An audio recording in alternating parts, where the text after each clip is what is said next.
Salut, dans cette deuxième partie du tissu musculaire, c'est la partie, ou bien c'est la vidéo qui va être la continuité de la vidéo précédente. On a aussi parlé sur le tissu musculaire et essentiellement sur le muscle lisse et le muscle squelettique.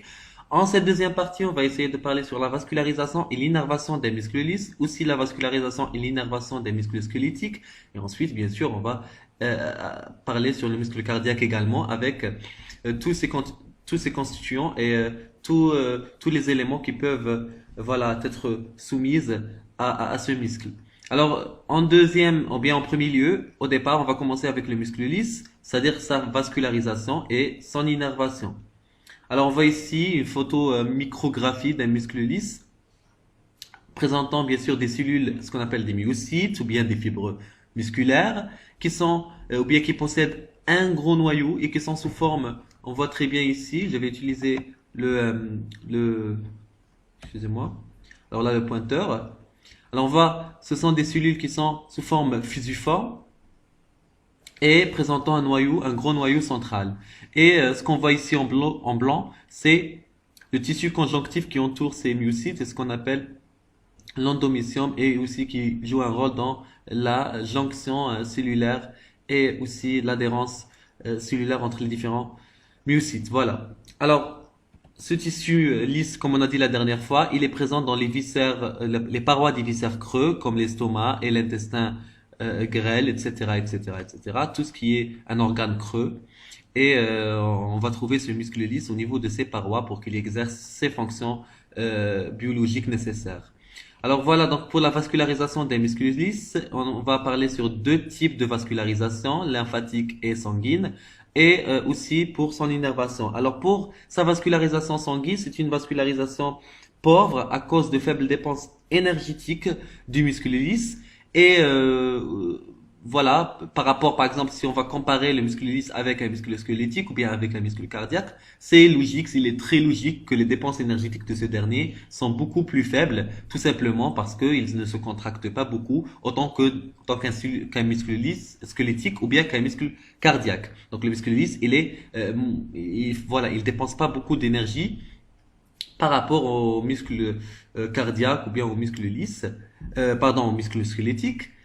Et voilà, donc pour la vascularisation lymphatique, elle est aussi faible. Elle présente des capillaires qui sont anastomosés et qu'on voit qui sont localisés uniquement dans le périmédium. Pour la vascularisation sanguine aussi, les artères sont localisées uniquement au niveau du périmédium, sans ramification dans un faisceau ou bien sans qu'il pénètre dans un faisceau. Donc, c'est un passage uniquement dans ce qu'on appelle le périmédium. On a fait la dernière fois. Le périmédium, c'est un tissu conjonctif qui entoure voilà, qui entoure un faisceau. Un faisceau, il est composé par plusieurs, ça on le sait très bien, par plusieurs cellules. Et les cellules sont entourées par leur propre tissu conjonctif qu'on appelle l'endomysium. Voilà. Donc, pour l'innervation, maintenant le point de l'innervation. Alors, l'innervation, on a généralement de 10 jusqu'à 20 neurofibres qui passent dans un périmédium avec quelques ramifications au niveau d'un faisceau. Voilà. C'est-à-dire qu'ils ne passent pas uniquement dans le périmédium, qu'ils ne passent pas uniquement dans la périphérie du faisceau. Non, ils vont pénétrer, quelques axones vont pouvoir pénétrer dans un faisceau et quand ils pénètrent dans un faisceau, ils vont avoir la structure variqueuse, c'est-à-dire la structure des varices on connaît très bien la maladie des varices, c'est sous cette forme et enfin, ils vont avoir la structure monoliforme. Voilà, donc dans leur partie terminale, ils vont avoir une structure monoliforme, c'est-à-dire une structure d'un chapelet qu'on voit au-dessous, qu'il apparaît au-dessous. C'est le chapelet. Voilà. Alors, pour le prochain muscle, c'est le muscle squelettique. On a fait la dernière fois tous les détails concernant ce muscle, mais on n'a pas fait sa vascularisation et son innervation, et la vidéo, elle est là pour nous le dire. Voilà, donc le muscle squelettique est présente. Voilà, donc ça c'est une photomicrographie présentant bien sûr des stries, ce qu'on appelle les bandes claires et sombres. On voit ici une bande sombre et une bande claire, une bande sombre et une bande claire successivement tout au long d'une cellule squelettique. Voilà, c'est ce qu'on appelle myocyte ou bien fibre musculaire, présentant plusieurs noyaux périphériques beaucoup de noyaux périphériques. Et là, ce qu'on voit en blanc, c'est l'endomysium, tissu conjonctif qui entoure un myocyte. Voilà. Donc ça, c'est un tissu qui apparaît très bien que c'est un tissu squelettique. Pourquoi? Parce qu'il présente déjà plusieurs, voilà, là, ce qu'on appelle les noyaux. Il a des stries, donc c'est un muscle strié, et on sait très bien que le muscle squelettique, c'est le muscle strié, accompagné du muscle cardiaque. Et aussi, on voit là les cellules qui sont indépendantes, et ça, c'est la chose qui va différencier les muscles squelettiques des muscles cardiaques, parce que les muscles cardiaques, on va voir ça par la suite dans cette vidéo. C'est des ramifications, c'est des liaisons entre des cellules. Alors voilà, donc ça c'est pour parler beaucoup plus sur, on va essayer de parler en utilisant ce schéma sur uniquement la vascularisation. Je vais pas parler sur l'innervation, je vais parler sur la vascularisation. Alors pour la vascularisation sanguine, il y a des capillaires à mailles rectangulaires. On voit très bien que ce sont des mailles, voilà, rectangulaires, sous forme rectangulaire. Et on a aussi des ramifications dans le périmysium, donc dans ce qu'on appelle un périmysium, et puis c'est dans l'endomysium, comme on voit ici, c'est des ramifications dans un périmysium, ensuite dans un endomysium, on voit ici aussi, ça c'est ce qu'on appelle un faisceau. Un faisceau il est composé par plusieurs cellules, ce qu'on appelle les myocytes. Ces cellules, bien sûr, présentent plusieurs myofibrilles, et voilà, plusieurs myofibrilles qui sont composées qui sont composés par plusieurs myofilaments, soit d'actine, soit de myosine. Alors, on voit très bien, donc ça c'est au sein d'un faisceau, on voit très bien que les artères sont vraiment, voilà, présentes dans un faisceau, Ils ne passent pas uniquement dans le périmysium, mais ils pénètrent, ils ont des ramifications, si on suit très bien là le curseur, ils ont des ramifications au sein d'un faisceau. Voilà, c'est comme on voit ici. Et aussi, pour la vascularisation lymphatique, pour les capillaires, je parle sur les capillaires, ils sont logés, les capillaires par les nœuds, les capillaires, ils sont logés uniquement dans le périmysium. Juste ici, les capillaires. Alors ça, c'est pour l'innervation de ce dernier. Pardon, pour la vascularisation lymphatique de ce dernier. Alors, voilà, donc ça, c'est un schéma explicatif. Et on va essayer beaucoup plus maintenant de parler, ou bien de s'étaler sur l'innervation de ce dernier. Alors, dans l'innervation, bon, ça c'est un autre schéma. Alors, on voit ici l'aponévrose périphérique, ou bien ce qu'on appelle tout simplement l'épimysium. Et là, on voit les faisceaux avec entouré dans son périmysium, faisceaux de fibres présentant plusieurs fibres. C'est ce qu'on appelle les myocytes, entourés par leur endomysium. Et là, on voit les capillaires sanguins dans un faisceau. Voilà. Ce sont des capillaires sanguins qui passent dans un périmysium, mais qui pénètrent dans un faisceau.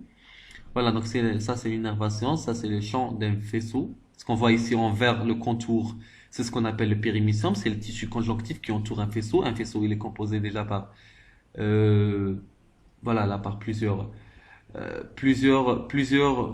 qu'on voit ici, pardon, en mauve. Ça c'est un faisceau. C'est le contour d'un faisceau, c'est le périmysium, et il est composé. Ça, c'est un champ de faisceau. Ça, c'est un champ de faisceau. Pardon. Et là, c'est ce qui est en mauve, c'est le périmysium. C'est le contour mauve, ce qui est en périmysium, et qu'on appelle un faisceau et qui entoure un nombre de fibres musculaires, bien sûr. Alors, c'est un tissu conjonctif spécial des faisceaux, et ces fibres musculaires sont entourées aussi par leur tissu conjonctif qu'on appelle l'endomysium, et tout un muscle, il est entouré par l'aponévrose ou bien par son propre tissu conjonctif qu'on appelle bien sûr l'épimysium. Voilà, donc ça c'est, on va maintenant parler un petit peu sur l'innervation motrice de ce dernier, c'est-à-dire la motricité, comment elle est assurée. Alors tout d'abord, il faut savoir que la motricité, elle est assurée par ce qu'on appelle la plaque motrice. C'est le seul qui nous donne, voilà, qui rapporte l'influx nerveux à partir d'un nerf à un muscle pour qu'il exerce sa fonction principale qui est la contraction, muscle squelettique dans ce cas. Alors on voit très bien que l'influx nerveux arrive dans un axone, c'est en 1. Alors il arrive jusqu'aux terminaisons nerveuses, c'est en 2. Alors l'axone, c'est ce qu'on appelle, c'est ce qu'on voit très bien en 1, ce qui est primaire, on dit primaire. Et là, on dit secondaire. C'est des ramifications, bien c'est des terminaisons nerveuses. Voilà. 3. On voit ici, c'est clair, que c'est une, ou bien c'est un fibre musculaire. Et en 4, c'est des myofibrilles. Voilà. Donc ça, c'est une cellule musculaire qui est, voilà, comme ça, attachée à un nerf qui va lui rapporter un influx nerveux. L'influx nerveux arrive, si on suit très bien le curseur, il arrive, jusqu'au bouton synaptique, ce qu'on appelle le bouton synaptique. Et là, il va inciter les vésicules qui sont, voilà, les vésicules nerveuses, mais les vésicules présynaptiques de fusionner avec la membrane présynaptique. Et quand ils fusionnent avec la membrane présynaptique, ils vont libérer le neurotransmetteur, l'acétylcholine. Et l'acétylcholine, il va bien sûr être attaché à ces récepteurs au niveau de la cellule postsynaptique, c'est-à-dire au niveau d'un fibre musculaire, en faisant ouvrir les canaux spécifiques qui vont faire rentrer des ions et qui vont régénérer le potentiel d'action dans une cellule, dans une fibre musculaire qui va être, voilà, comme ça, on va avoir une certaine conduction de cet influx au niveau du sarcolème jusqu'à l'arrivée des tubules T, ce qu'on appelle les tubules transverses, comme on a vu la dernière fois au niveau de la contraction musculaire. Alors ça, c'est en 4. C'est des c'est ce qu'on appelle voilà, les myofibrilles qui sont composés par les myofilaments et qui vont être à l'origine de la contraction musculaire parce qu'ils sont composés par des sarcomères qu'on a fait la dernière fois. Alors ici, voilà, ça c'est une structure des neurones pour comprendre. Alors on voit très bien qu'il présente là le soma, ou bien ce qu'on appelle le corps cellulaire. Alors il va transporter l'influx nerveux tout au long de l'axone jusqu'à l'arrivée des terminaisons nerveuses, ce qu'on appelle l'axone collatéral ou bien l'axone secondaire. C'est ça l'axone secondaire. Et là c'est l'axone primaire. Bien sûr, on voit très bien que cet axone il est myélinisé. Et voilà, donc c'est comme ça que l'innervation passe. Terminaison axonique et jonction neuromusculaire, ou bien synapse neuromusculaire pour faire, ou bien pour que le muscle arrive à exercer sa fonction principale, qui est la contraction. Alors voilà, donc ça c'est un schéma explicatif comment, de quoi la plaque motrice est composée. Mais il faut pas oublier que la plaque motrice c'est juste cette partie. Voilà, c'est pas tout ça. C'est juste cette partie terminale qu'on voit ici. Alors l'innervation sensitive, euh, alors là, j'ai tout dit concernant la plaque motrice. Maintenant, on va essayer de parler sur l'innervation sensitive. Il y a des éléments sensitifs au niveau d'un muscle qui vont bien sûr lui conférer sa fonction de sensitivité envers l'étirement, etc. Si jamais il est étiré, etc., il faut que ces éléments, il faut qu'ils interviennent justement pour jouer un rôle contradictoire à cet étirement et pour garder l'intégrité d'un muscle. D'accord? Donc on voit très bien ici, alors voilà là des neurones euh, qui vont bien sûr innerver. Bon, tout d'abord, ça c'est ce qu'on appelle un fuseau, ce qu'on appelle un fuseau neuromusculaire. Alors le fuseau neuromusculaire, il est déjà constitué par plusieurs fibres. Alors on a deux types de fibres. On a des fibres qui sont à sac nucléaire, comme on voit ici, et des fibres justement qui sont à chaîne nucléaire. Ok? Et on voit très bien que ce fuseau, il est composé tout d'abord par ces fibres qui sont, voilà, ici par exemple, il y en a deux types de fibres à sac et un seul fibre à chaîne. Ça, c'est des fibres musculaires, hein. On voit très bien que là, il y a les bandes sombres et les bandes claires, les bandes A et les bandes I qui sont présentes ici normalement.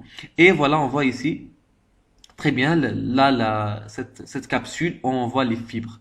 Et là, c'est la sensitivité d'un muscle. C'est là où on va avoir la sensitivité d'un muscle.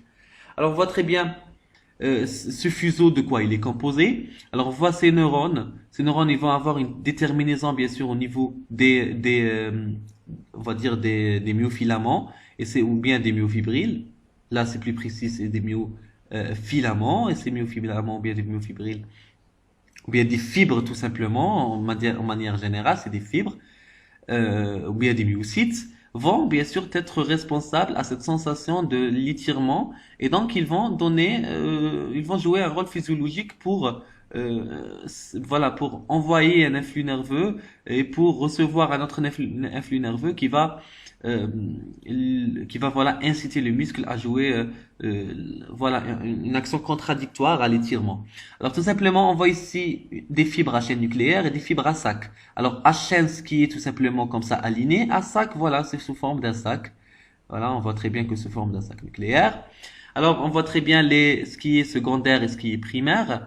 Les, Le secondaire, c'est les terminaisons. Et le primaire, c'est quand l'axone lui-même va tout simplement voilà, innerver là les fibres. Alors là, on voit très bien que c'est l'axone primaire qui est responsable, mais là, c'est juste une terminaison. Donc ça, c'est secondaire. Alors, il faut pas oublier que la conductivité du primaire, elle est plus rapide par rapport à la conductivité du secondaire, parce que le secondaire, c'est juste une ramification, mais le primaire, c'est tout un axone et qui est bien myélinisé, donc il va bien transporter. Même le secondaire peut être myélinisé, mais il a une conductivité nerveuse un petit peu moins rapide par rapport à celle du primaire. Alors l'essentiel, le secondaire, il innerve généralement voilà, là, les fibres à chaîne nucléaire, mais le primaire, il peut innerver soit à chaîne nucléaire, soit les fibres à sac. Voilà. Voilà, donc ça, c'est ce qu'on appelle la région équatoriale, ou bien la région sensitive d'un muscle.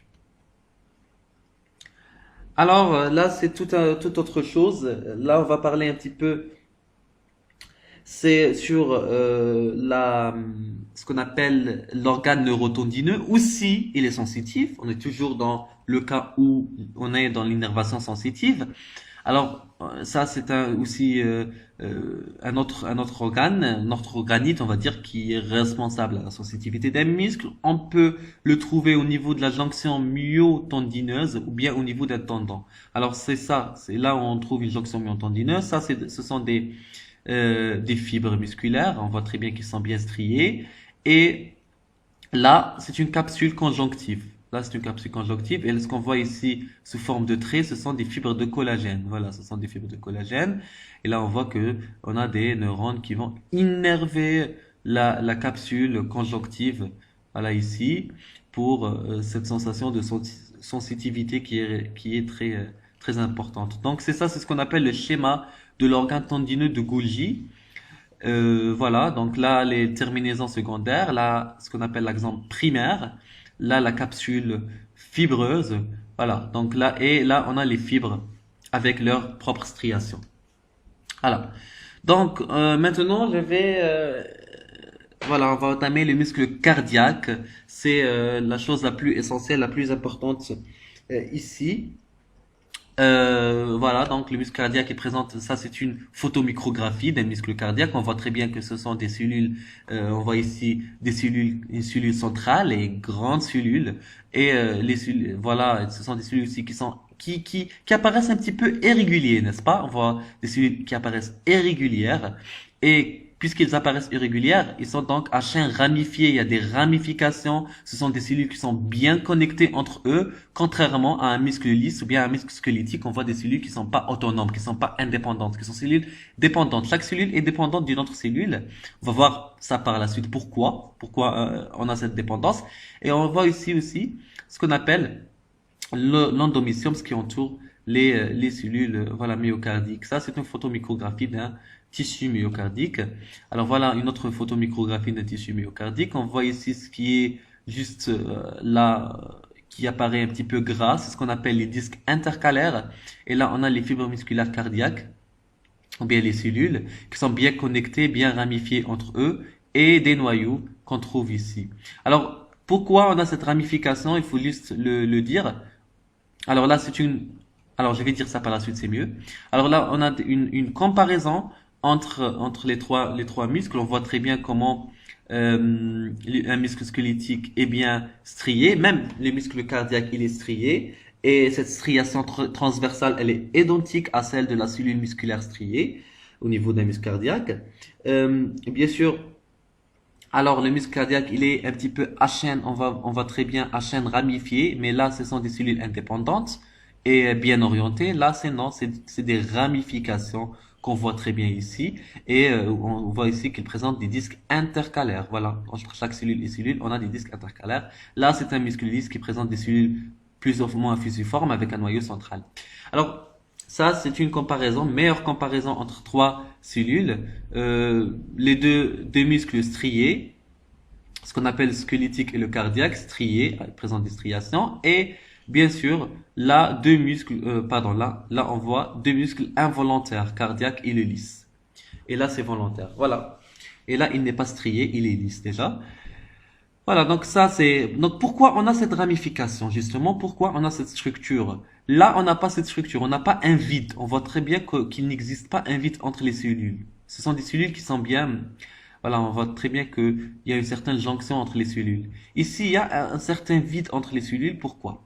Alors tout simplement, on sait très bien que le muscle cardiaque, il possède une activité très intense. C'est vraiment on va dire, c'est une activité très très très intense par rapport à un muscle squelettique. Il n'arrête jamais, il ne s'arrête jamais à contracter. Voilà, à se contracter. Il ne peut jamais arrêter à se contracter. Donc, c'est ça la fonction qui est conférée à un muscle cardiaque. Et donc, cela veut dire quoi? Cela veut dire qu'un muscle cardiaque nécessite vraiment beaucoup d'énergie. Et puisqu'il nécessite beaucoup d'énergie, il nécessite quoi? La présence d'une quantité très grande de mitochondries. Et c'est pour ça qu'il faut savoir que le muscle cardiaque, il possède la plus grande quantité de mitochondries par rapport à un muscle squelettique ou bien par rapport à un muscle lisse. Pourquoi? Parce que c'est la mitochondrie qui va, bien sûr, faire l'oxydation du glucose et donc qui va lui donner de l'énergie. C'est ça. Alors, c'est pour ça qu'il est ramifié. Pourquoi? Pour qu'il donne justement le lieu ou bien un emplacement à ce nombre négligeable de mitochondries. Il faut qu'il soit comme ça pour laisser, voilà, pour laisser un espace pour les mitochondries. Sinon, ici par exemple, il y a pas beaucoup de mitochondries. Ici aussi, il n'y a pas beaucoup. Donc, il y a des jonctions, il n'y a pas d'espace entre les cellules. Mais ici, il faut que les cellules soient ramifiées de cette manière pour qu'il laisse un espace pour les mitochondries. Et donc, il faut savoir que un tissu musculaire, il est composé d'un tiers, pardon, un tiers d'un tissu musculaire est composé de mitochondries. Voilà, les mitochondries chargent le tiers du tissu musculaire cardiaque, hein. Cardiaque, plus précisément cardiaque. Quand je dis tissu musculaire, ici, je parle d'un tissu musculaire cardiaque. Vraiment, le tiers du tissu musculaire cardiaque est vraiment chargé par les mitochondries qui sont ici dans cet espace. Voilà. Alors voilà, ici on voit un schéma très clair, très explicatif. Là, c'est une photomicrographie présentant un noyau, ce qui est ici, et des disques intercalaires, ce qu'on voit ici en gras. Et là, c'est des monocytes cardiaques qui apparaissent irrégulières et qui apparaissent un petit peu avec voilà là des jonctions entre eux. Alors ce disque intercalaire, c'est quoi? Donc on va ici un petit peu arrêter pour parler sur un disque intercalaire. On voit ici aussi, c'est un disque intercalaire, c'est ce qu'on voit ici. Ça, c'est un disque intercalaire. Alors, il faut savoir que le disque intercalaire, il est composé par ce qu'on appelle des jonctions scalariformes. Plusieurs jonctions scalariformes sous forme d'escalier. On voit très bien que le disque intercalaire, il est sous forme d'escalier. Voilà, ici. Alors, ce disque, il est la zone de séparation entre myocyte et un autre myocyte. Ça, c'est un myocyte et ça, c'est un myocyte. Donc, la zone qui sépare entre les deux myocytes, c'est ce qu'on appelle le disque intercalaire. Donc, c'est une zone de jonction entre les deux. Puisque c'est une zone de jonction entre les deux, elle présente fascia adhérence, elle présente des desmosomes. Alors, le rôle des desmosomes et le rôle des fascias adhérents, c'est de faire une jonction cellulaire, de faire l'adhérence cellulaire. Pourquoi l'adhérence cellulaire? Pour que la contraction soit meilleure. Sinon, les cellules vont être séparées et on va pas avoir une très bonne contraction. Donc, on doit avoir les desmosomes, on doit avoir aussi les fascias adhérents pour que la contraction soit meilleure et soit d'une meilleure manière possible entre les myocytes. Alors, ce disque intercalaire présente aussi une chose qui est très importante, ce qu'on voit ici. Là, on voit les desmosomes qui vont, bien sûr, servir l'adhérence cellulaire entre les différents myocytes. Et on voit ici aussi les jonctions ouvertes, ce qu'on appelle les jonctions ouvertes. C'est le troisième type de jonction qu'on voit au niveau d'un disque intercalaire, bien au niveau de la strix scalariforme. Alors, les jonctions ouvertes, ils vont permettre le passage d'ions d'une cellule à une autre. Et le passage d'ions des cellules à une autre, on sait très bien, donc, c'est le passage de ce qu'on appelle le potentiel d'action, bien la conductivité nerveuse. Donc, il va servir à faire passer un potentiel d'action des cellules à une autre. Donc, il y a un échange cytoplasmique entre les deux cellules qui va jouer un rôle dans la conduction nerveuse ou bien dans le passage de ce qu'on appelle là le potentiel d'action pour que chaque cellule se contracte. Voilà, donc ça c'est un contact très important, ce qu'on appelle la jonction ouverte. Elle va servir à transporter les ions. Les ions, quand ils seront transportés, ils vont bien sûr éliminer voilà, ils vont conduire à un phénomène de ce qu'on appelle la dépolarisation et par la suite chaque myocyte va avoir sa propre contraction. Voilà. Donc, voilà, on voit ici aussi les mitochondries au niveau cellulaire. On voit aussi là, ce qu'on appelle le réticulum sarcoplasmique. Et là, le sarcolème, c'est de la même manière. Si on remarque, le réticulum sarcoplasmique, il est moins abondant. Si on rappelle très bien. Et j'ai oublié aussi de dire que le disque intercalaire, il est présent au niveau du strizède. Le strizède qu'on a fait la dernière fois dans un muscle squelettique. On a dit que la striation des muscles cardiaques est vraiment identique à la striation des muscles squelettiques. On a des fibres, on a des disques Z, on a des bandes de A et des bandes de I. On n'a pas les autres détails, la ligne M et la ligne H. Bon, on a la ligne H, mais la ligne M, elle est présente aussi, mais pas trop. C'est pas de la même manière d'un tissu squelettique. On parle généralement beaucoup plus sur la ligne Z et les stries A et I. Alors, on voit très bien ici, par exemple, que ça c'est un tubule transverse, on a fait la dernière fois, on sait très bien ce qu'est un tissu transverse. On remarque aussi que le réticulum sarcoplasmique ne possède pas des citernes terminales. Il n'y a pas de citerne terminale ici d'un côté et d'un autre d'un tubule transverse. On remarque aussi qu'il n'y a pas de cette jointure ou bien de cette conjonction très grande dans un réticulum sarcoplasmique à ce niveau.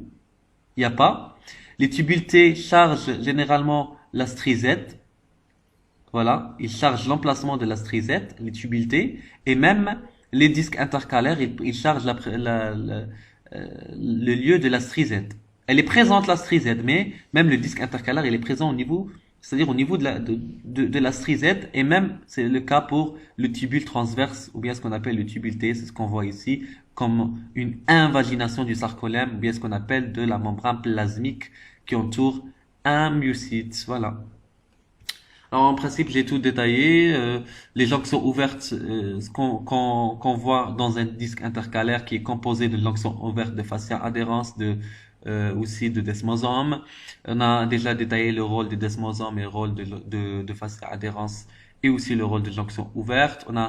Maintenant, on sait très bien c'est quoi le disque intercalaire. On sait très bien comment il est le réticulum sarcoplasmique. Il est moins abondant par rapport au réticulum sarcoplasmique d'un muscle squelettique.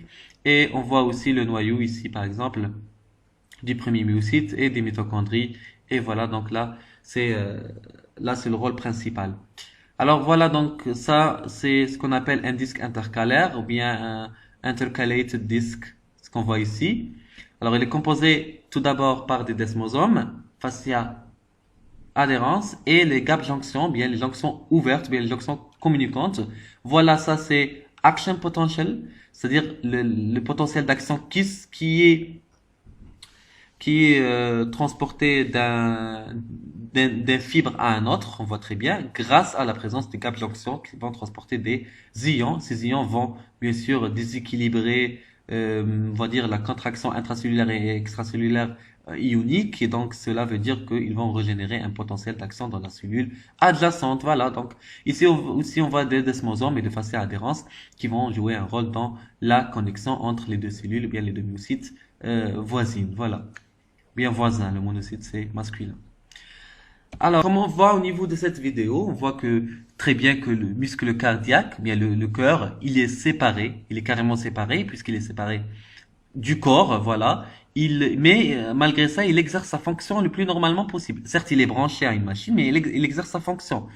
Même en absence d'un cerveau qui contrôle sa fonction, il exerce. Ça, ce que veut dire quoi? Ça veut dire qu'il existe un automatisme dans un tissu cardiaque. Et là, on va parler sur l'innervation de ce dernier. C'est-à-dire sur l'automatisme des tissus cardiaques, comment il exerce sa fonction d'une manière autonome, comment il est indépendant. Alors justement, le tissu cardiaque, il est indépendant dans le côté neurologique.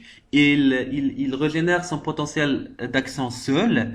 Il fait la conductivité de son potentiel d'action seul. Donc, il est composé de tout un tissu nerveux d'un cœur, ou bien c'est ce qu'on appelle le tissu nodal. C'est le tissu nerveux d'un cœur. Voilà. Alors, le tissu nodal, tout d'abord, il faut savoir la physiologie quelle est la physiologie et quelle est l'anatomie de ce dernier.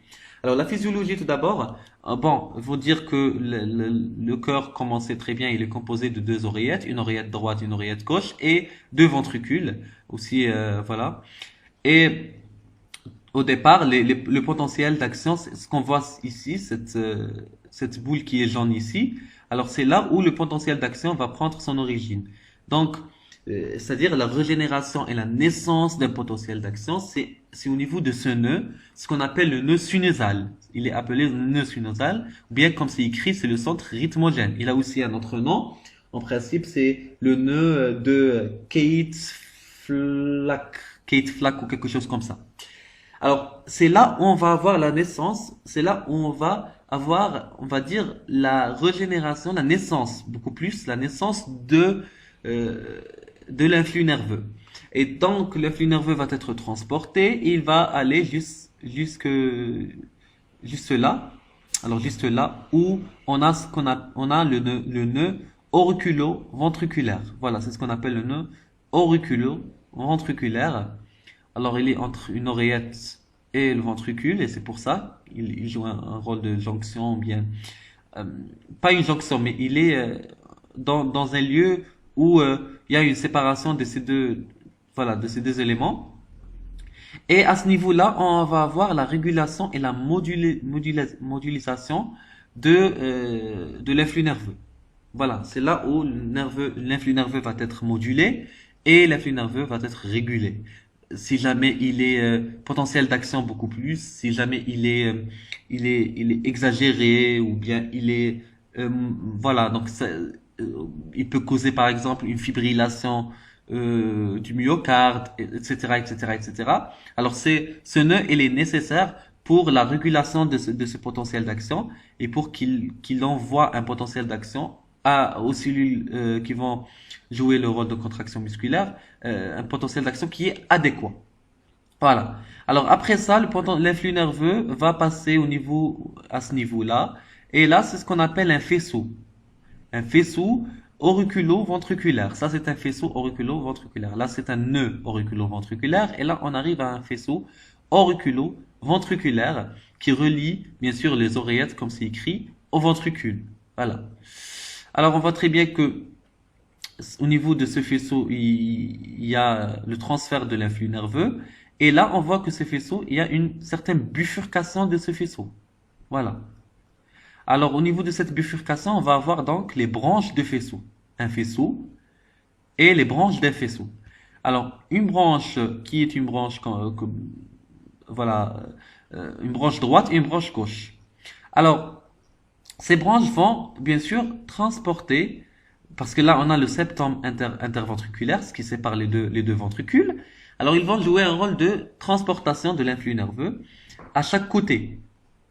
Une branche va transporter l'influx nerveux au côté gauche et l'autre va le transporter au côté, voilà, au côté droite.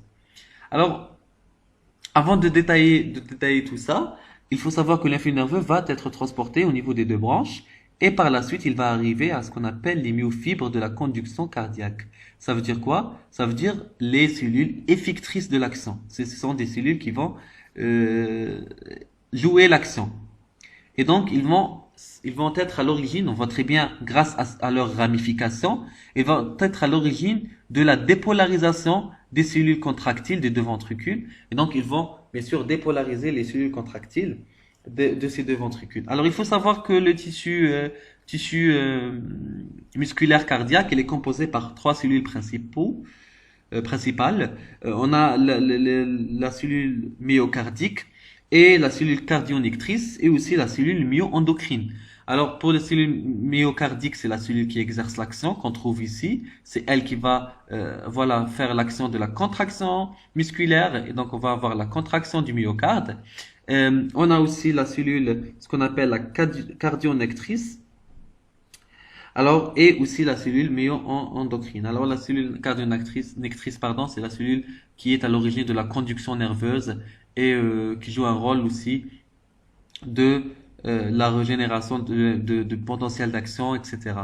Et on a la cellule myo-endocrine. C'est une cellule qui est responsable à la sécrétion. Déjà, elle est dite endocrine. Alors, la sécrétion au niveau endocrine, au niveau des faisceaux, d'un facteur ce qu'on appelle le FNA. Et ce facteur va, bien sûr, diminuer la pression artérielle si jamais, bien sûr, on a là une hypertension, etc. Voilà, donc ça c'était le résumé ou bien l'entité de ce qu'on appelle tissu cardiaque, ou si on a vu la vascularisation et l'innervation des deux tissus, le tissu lisse, pardon, là le lisse et le squelettique. Merci beaucoup. Et on va passer à la vidéo où on va voilà résoudre un exercice. Et cet exercice dit voilà, où on va essayer plutôt de sortir avec 11 différences entre le tissu cardiaque et le tissu squelettique, en moins 11 différences entre ces deux tissus corporels, et qui sont vraiment bien sûr importants, hein. Merci, et on passe à la vidéo. Salut, dans cette vidéo qui accompagne la vidéo précédente où on a fait la deuxième partie du tissu musculaire. Dans cette vidéo, on va essayer de sortir avec les différences majeures qui existent entre un muscle squelettique et un muscle cardiaque.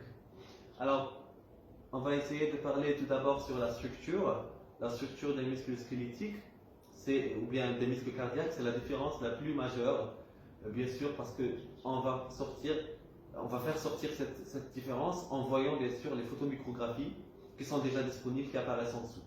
Alors, la structure tout d'abord d'un muscle squelettique, c'est un muscle qui apparaît un petit peu avec des myocytes ou bien des cellules qui sont cylindriques et avec des striations. Même le cardiaque, il est avec des striations. Et bien sûr, ce sont des cellules qui sont longues et c'est-à-dire des cellules qui possèdent plusieurs noyaux multinucléés, on va dire. Pour le tissu cardiaque, non, c'est un tissu qui est court, qui est à chaîne ramifiée, ramification. On voit très bien que les cellules sont ramifiées, comme on a déjà expliqué en diapositive. Ce sont des cellules qui sont ramifiées et qui sont connectées d'une manière un petit peu ramifiée, c'est-à-dire qui ne sont pas des cellules autonomes, qui ne sont pas des cellules indépendantes. Et on voit très bien aussi qu'il est un petit peu les cellules qui possèdent un seul noyau, c'est-à-dire qu'ils sont mononucléés. Il n'y a pas plusieurs noyaux dans un myocyte, bien ce qu'on appelle plus précisément cardiomyocyte, c'est-à-dire les myocytes d'un tissu cardiaque. Alors, deuxième point, deuxième différence qui apparaît en tableau devant vous, qui est juste à droite. Alors, c'est la présence de jonctions, ou bien ce qu'on appelle les jonctions ouvertes, ou bien ce qu'on appelle les jonctions communicantes. Alors, ce sont des jonctions ouvertes qui permettent l'échange d'ions et l'échange de plusieurs molécules, et donc aussi avec l'échange d'ions, surtout le Na+, etc., les ions qui jouent un rôle dans un potentiel d'action, qui jouent un rôle dans la physiologie de la régénération d'un potentiel d'action. Et donc, on a besoin de ces jonctions dans un tissu qui est cardiaque. Et on n'a pas besoin de ça dans un tissu squelettique. Donc, il n'y a pas de jonction communicante entre les myocytes dans un tissu squelettique, mais ça existe dans un tissu cardiaque, bien au niveau des stries, qu'on appelle les stries calariformes, qui forment des disques intercalaires. Alors, pour la contraction en bloc, alors pour le tissu squelettique, il n'y a pas de contraction en bloc. Chaque myocyte se contracte seul, mais ils vont tous se contracter en même temps. En même temps, grâce à la présence de ce qu'on appelle l'endomysium ou bien le périmysium, qui est un tissu conjonctif qui entoure tout un faisceau, ou bien ce qu'on appelle l'endomysium, c'est le tissu l'épimysium, tissu conjonctif qui entoure tout le muscle. Voilà, c'est la ponévrose. Alors, grâce à la présence de ces facteurs, ou bien de ce tissu conjonctif qui possède des fibres de collagène, il va faciliter la contraction des myocytes en même temps. Mais ce n'est pas une contraction en bloc. Ce n'est pas une contraction qui est dépendante d'une contraction d'un autre myocyte. Ce n'est pas un myocyte qui impose la contraction d'un autre. On a dit que les myocytes, ce sont des cellules indépendantes. Donc, pas de contraction en bloc dans un tissu squelettique. Par contre, dans un tissu cardiaque, il existe une contraction en bloc. Donc, oui, il y a une contraction en bloc dans un tissu cardiaque, et la preuve que les ions, ou bien l'échange d'ions, c'est d'un myocyte à un autre grâce aux jonctions communicantes, ou bien les gap jonctions, ou bien les jonctions ouvertes. Alors, quatrième différence, c'est la présence du tubule T, ou bien ce qu'on appelle les tubules transverses, c'est-à-dire l'invagination du sarcolème à la profondeur des cellules musculaires, soit cardiaques, soit squelettiques. Donc, il existe des tubules T dans les deux types de cellules, soit dans les cellules squelettiques, soit dans les cellules cardiaques. Mais au niveau de la cellule squelettique, c'est beaucoup plus abondant. Il est très normal puisque ce n'est pas une contraction en bloc. Il est très normal puisque ce sont des cellules qui sont indépendantes. Alors, il faut que le calcium, il faut que le potentiel d'action arrive à toutes les cellules. Et pour qu'il arrive à toutes les cellules, il nous faut un tubule T qui est plus développé, qui est plus ramifié, plus abondant dans la trame, ou bien dans le tissu qu'on a. Mais dans le tissu cardiaque, c'est un myocyte qui va donner et qui va conduire à l'excitation d'un autre. Donc, c'est une communication, c'est une sorte de communication, de conduction dans un tissu nodal comme on a fait. Donc, ça ne nécessite pas un tubule T qui est vraiment abondant. Et puisqu'il marche avec un certain automatisme, il n'y a pas d'importance, ou bien il n'y a pas d'obligation d'une présence d'un tubule T qui est vraiment abondant, ça ne sert à rien. Sauf dans certains cas où, comme on a dit en diapositive, il y en a la régulation, on va dire la régulation d'un rythme cardiaque, bien sûr, c'est une régulation où le cerveau intervient. Alors, en cinquième différence, c'est la structure des réticulomes sarcoplasmiques. Okay. Donc, pour les tubules T, on va dire qu'il est abondant dans un tissu squelettique et qu'il est moins abondant dans un tissu cardiaque. Alors, pour la structure des réticulomes sarcoplasmiques, réticulum sarcoplasmique, on sait très bien qu'il est plus développé dans un tissu squelettique par rapport à un tissu cardiaque, et donc il y a beaucoup plus de citernes terminales au niveau d'un tissu squelettique par rapport à un tissu cardiaque. C'est la même justification de la présence de tubules transverses ou bien tubules T, parce que le tissu squelettique, il n'est pas indépendant dans son entité, et sa myocyte, elle n'est pas dépendante. Okay. Elle ne dépend pas d'une autre myocyte. Certes, elle dépend d'une autre myocyte en matière de contraction en même temps, mais la contraction, le phénomène de contraction est vraiment destiné à chaque myocyte. Il n'y a pas une certaine dépendance en ça, ou bien une obligation d'une contraction d'une autre cellule. Mais dans un tissu cardiaque, on est obligé, il y a une certaine connexion, il y a une certaine cohésion entre les cellules pour que la contraction passe d'une manière ou d'une autre. Alors, la source du calcium dans un tissu squelettique, la source du calcium, c'est uniquement, comme on a vu dans la première partie, c'est uniquement le réticulum sarcoplasmique. Par contre, dans un tissu cardiaque, la source de ce qu'on appelle le calcium, l'élément le plus principal dans la contraction musculaire, c'est lui qui est responsable à la liaison à la troponine, c'est la fonction qui sert à inhiber la fonction de la tropomyosine, et donc il y aura une contraction musculaire. On a vu ça dans la vidéo précédente. C'est dans on va dire la fin de la vidéo où on a parlé sur la contraction musculaire. Alors, pour simplifier tout ça, dans un tissu squelettique, la source du calcium, c'est juste le réticulum sarcoplasmique. Mais dans un tissu cardiaque, c'est le réticulum sarcoplasmique plus le liquide interstitiel. Alors, on passe à un deuxième tableau, c'est la continuité du tableau précédent. Alors, la liaison de CAD+ à la troponine dans un tissu squelettique, oui.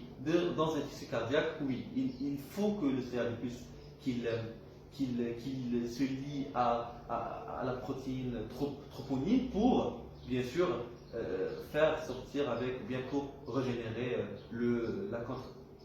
pour développer le phénomène, on va dire, beaucoup plus de la contraction.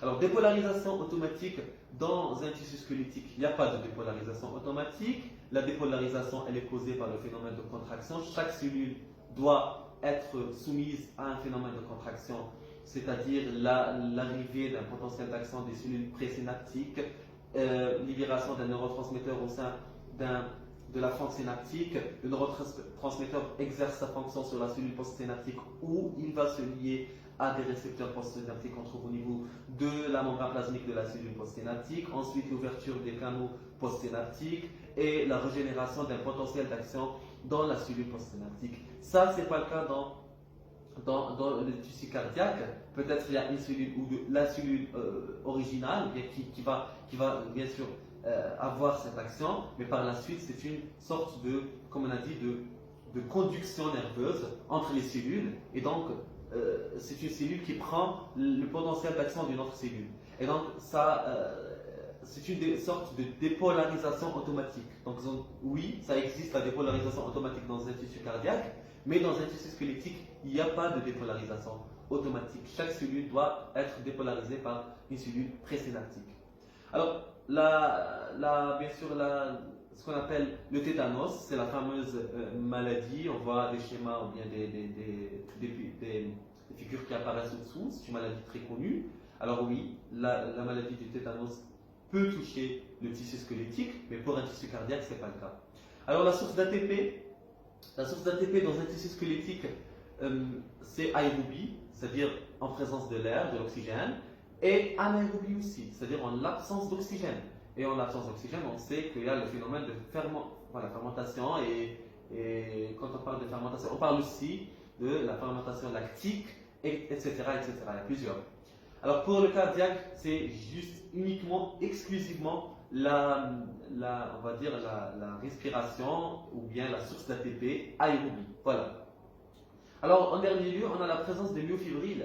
Pour la présence des myofibrilles, c'est la différence numéro 11 et la dernière différence. Dans un tissu squelettique, oui, il y a une présence de myofibrilles, c'est-à-dire que les myofilaments, soit d'actine ou bien soit de myosine, sont groupés en myofibrilles, comme on a vu en vidéo précédente, mais au niveau d'un tissu cardiaque, il n'y a pas de myofibrilles. Les myofilaments sont comme ça disposés dans le myoplasme sans présence de myofibrilles. Voilà donc, voilà, ça c'est la différence numéro 11. Merci beaucoup d'avoir vu cette vidéo. Merci. J'espère que ça n'était pas trop lente. Et à la prochaine, Inch'Allah. Merci beaucoup.